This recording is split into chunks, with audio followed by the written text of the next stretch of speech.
A pleasant good morning to all of you gathered here this morning. Good morning, Dr. Romeli and Dr. Trotz. Good. So they are milestones in the development of any country. And they're turning points that determine the destiny of a place under shifting circumstances.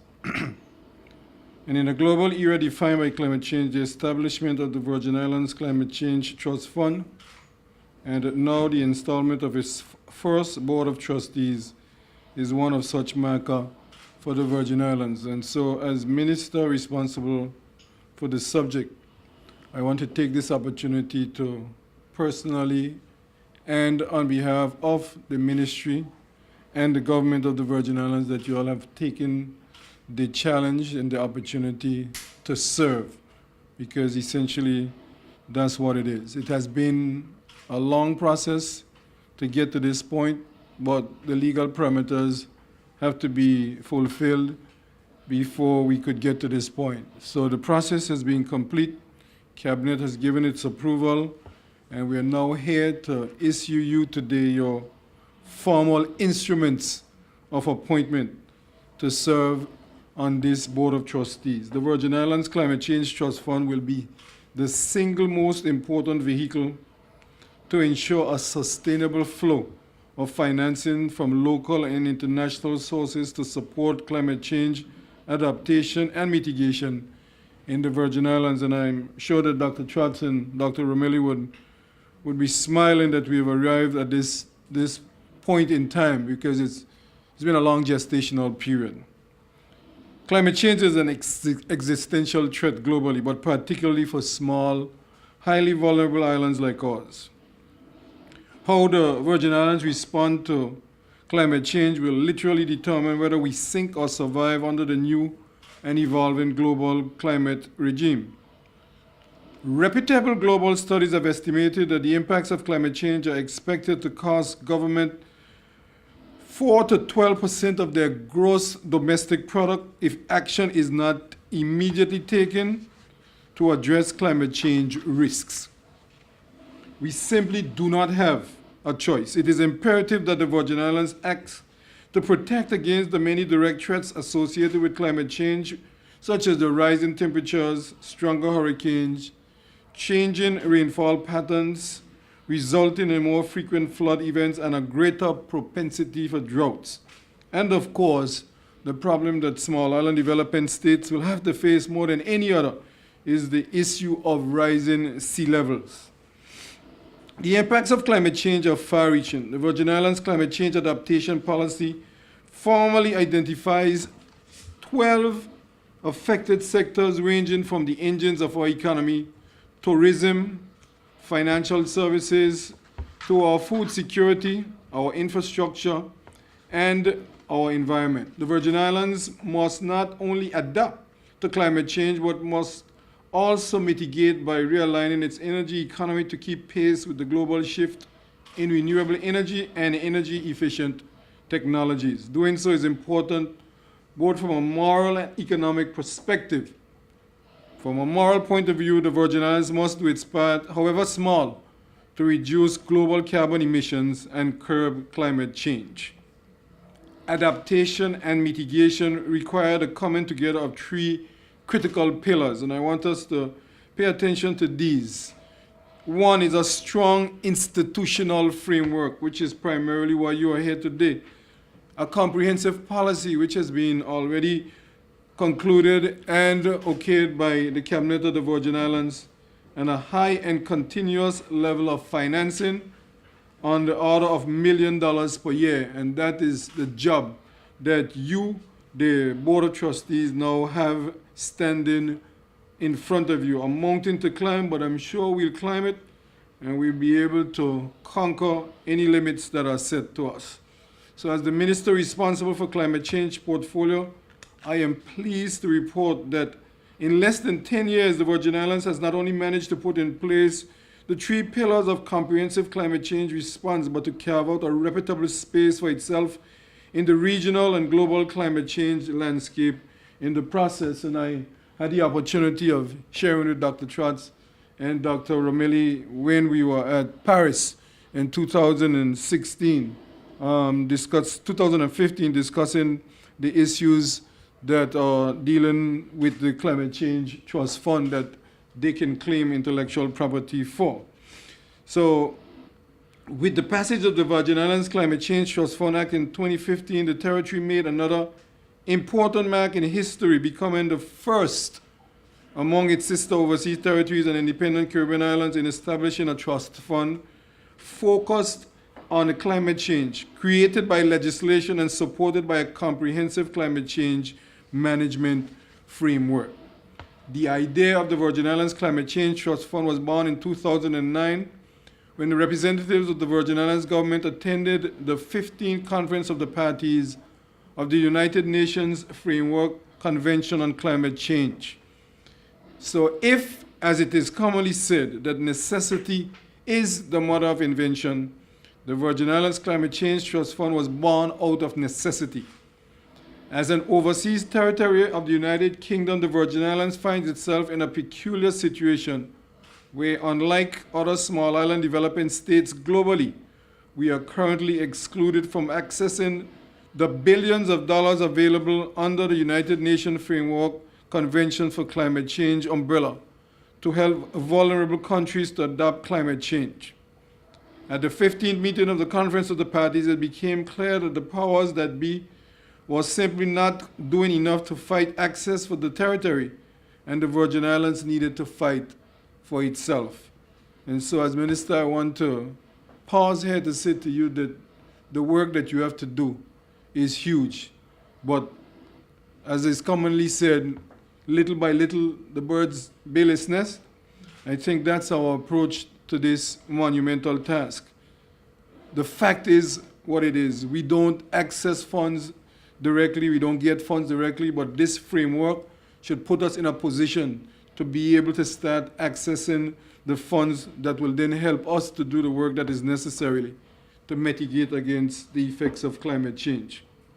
With inspiration and steadfast assistance from the Caribbean Community Climate Change Center, in particularly Deputy Director Dr. Ulrich Trotz and the consultant to the center at the time, Mr. George Debert Romeli, the idea of the Virgin Islands Climate Change Trust Fund was born as our key to accessing a sustainable source of climate financing that will allow us to survive and prosper in this new climate regime.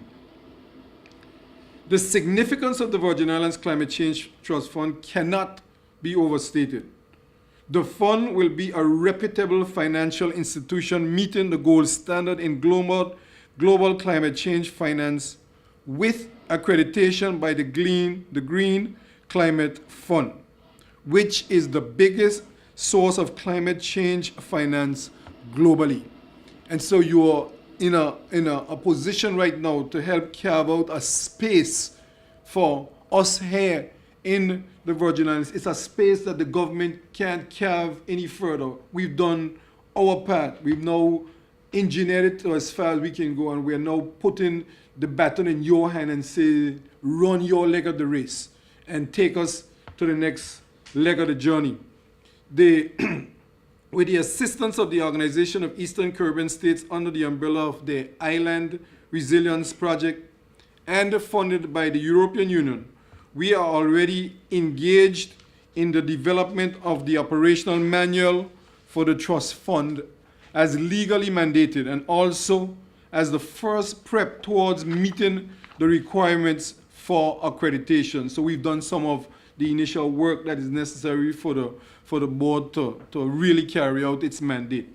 And by providing a secure and transparent mechanism for investment, the trust fund positions the Virgin Islands to access and manage climate financing available through levies, private donors and foundations, bilateral arrangements, and hopefully eventually the Green Climate Fund and other instruments under the UNFCCC umbrella, as the government continues to work to ensure the Virgin Islands access.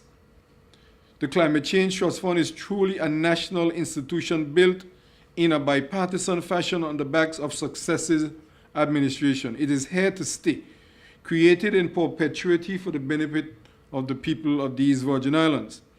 Ultimately, the success of our climate change response and therefore our future security rely on the success of the Climate Change Trust Fund, providing the resources necessary to translate policy and plans into realities on the ground that will build the resilience that we need to the effects of climate change. As they commonly say, the proof is going to be in the eating.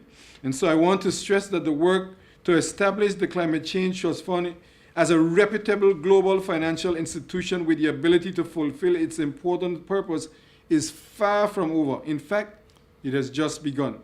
There are a number of important requirements that must be put in place over the next few years to not only make the trust fund operational, but have it meet international good practice so that it is positioned as a favorable vehicle for investment. And you will be aware also that the financial secretary sits on the board of trustees ex officio. And that also is important to ensure guidance with the principles of good international financial practice. And so this morning, as I close my remarks by handing the baton over to you, the first Board of Trustees of the Virgin Islands Climate Change Trust Fund, and entrusting to you as the head of this independent body, but with the beginning of its great future. I said earlier that one of the big pillars of this Climate Change Trust Fund is the whole question of institutional building. And that, to me, from where I sit, is the critical component. I was sharing this story earlier that in my home where I live, there are several mango trees in my yard. My father, of blessed memory, planted the majority of those mango trees. And right now, we are eating the abundance of the fruit. You see, my father planted, he watered, and now we are reaping. See yourselves as you sit here today, sitting on the threshold of history. Because from what I have gleaned in my time being in this position and listening to the guidance and the intelligence of Dr. Romelli and Dr. Trotz, this trust fund can become as huge as we want it to become. It can become a guiding light for the rest of the Caribbean. It can be a goalpost by which others will measure their success, because the funds are available. We just have to be able to access them. And this is a part of that mechanism that puts us in a position ahead of the game, so to speak, to be able to do that. Once we've been able to access the funds, then it is your responsibility to help guide how those funds will be distributed for the relevant projects for which the fund is intended. And if we had any doubts with what needs to be done, the heavy rains that we had last week and some of the flooding that took place shows us that we still have a long way to go in our overall planning and development if we are going to mitigate against the wider effects of climate change. The initial job of government was to legally establish the trust fund, and now the job of yours is the first board is to make it operational. Can't emphasize that enough. Government will, of course, continue to be your partner in this great cause. Not by interfering in the conduct of your business. That's why the board is an arm's length away from government. The government has its own oversight through the permanent secretary in the Ministry of Natural Resources and Labor and the financial secretary of the government of the Virgin Islands sitting on the board. But the government, in terms of the elected officials, have to stay arm's length from how the fund is actually administered. Of course, government policies will have to guide development in the country. The board must not get beyond itself and try to dictate to government what needs to be done in terms of development. But the board has a fiduciary responsibility to say that this money under our care will be used in this way, based, of course, on the wider policies of the government of the day. So your work ahead is great, but it is noble and will be rewarded most greatly when the trust fund awards its first set of grants. Whether it is in 10, 20, 50, or 100 years from now, you and your children can walk around the Virgin Islands and enjoy the benefits of sea defensive that saved our shores from sea level rise, coastal restoration projects that revived our reefs from climate change-induced bleaching, drainage solutions and salt pond restoration projects that protected our communities from flooding, or solar panels and wind turbines. And I could make a suggestion to you right away, because you can, if you pass by Brandywine Bay, you will see a disaster waiting to happen right now with all the work that we've done on the beach at Brandywine Bay. The destruction of the pond over the years now puts the beach at that close to destroying all of the hard work that we've done. So I can see a project sitting there waiting for the restoration of the pond in that area if we're going to realize the benefits of the developments that we envision for Brandywine Bay. So we have to protect our communities from flooding. Solar panels are important, wind turbines, spotted house roof, hillsides representing clean energy, all of those issues that we expect that you will help to fund over time.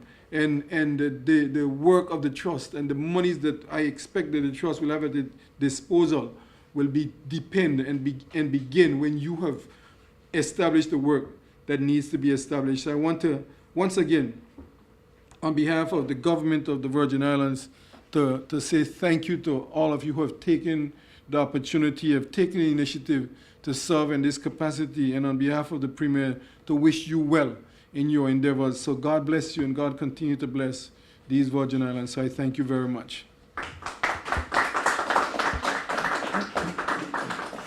We're now going to issue the instruments of appointment, and I'll read them out for you. And it says, by the Minister for Natural Resources and Labor, in exercise of the power and authority vested in me under Section 12(2)(d)(I) of the Virgin Islands Climate Change Trust Fund Act 2015, number 12 of 2015, and of all other powers and authorities thereunto enabling, I hereby appoint, we should start with the chairperson, Mr. Edward Childs as chairperson of the Virgin Islands Climate Change Trust Fund Board of Trustees for a period of 3 years with effect from the 15th of June 2017, representing any other sector contributing to the fund.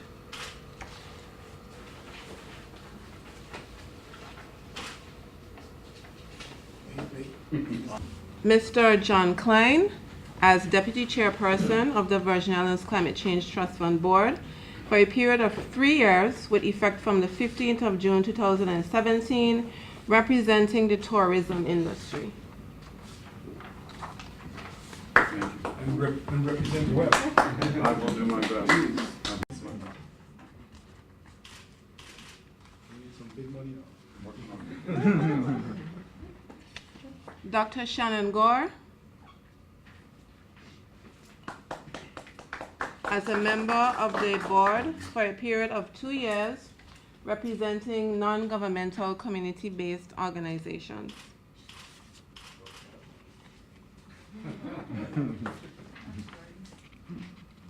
Mr. Ronnie Lettsam as a member of the board for a period of 2 years, serving in a capacity as an individual ordinarily resident in the territory and possessing relevant knowledge, expertise, or experience in this area.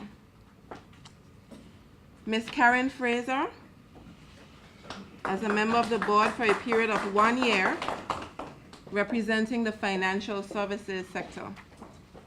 So she has an enrolled already. Make sure you tell all your clients that they must be good stewards of the environment. Yeah.